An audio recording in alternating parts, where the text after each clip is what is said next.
For today's tip of the day, let's talk about spit outs. I think there's two major factors that contribute to spit outs, and that is where you hit and how much power you're hitting with.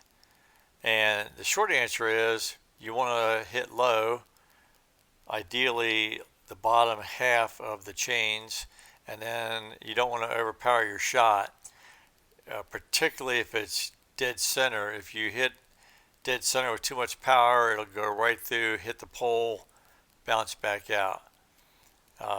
So when you're lining up your shot, either it's a putt or a throw in, check the default aim. Sometimes it'll be up here, way at the top of the basket. Always bring it down a little bit if so. You want to stay on that lower half. And I know nobody wants to hit that bottom cage and drop down, but if you get into the practice, you'll eventually dial in to where you've got your shots dialed in to where the discs are just barely skating over the bottom basket like that. That has very little chance of spitting out. And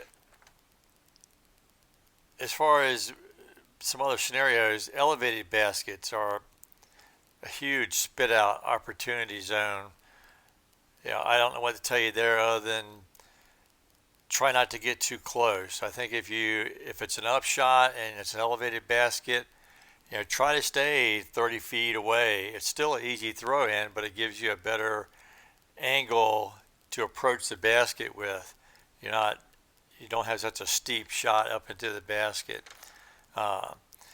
The other thing I see talked about a lot on the page is sticky and heavy putters, really cutting down on spit outs. I have bagged sticky, I have bagged heavy, I have bagged heavy sticky. I still get spit out. So I don't know. In my opinion, I don't really think they're a solution. That's just my experience. I think that the bigger factors are where you hit and how much power you're hitting with.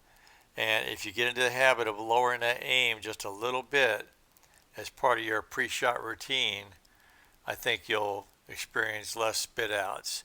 And I'm not convinced you can completely eliminate them, but I think you can reduce them.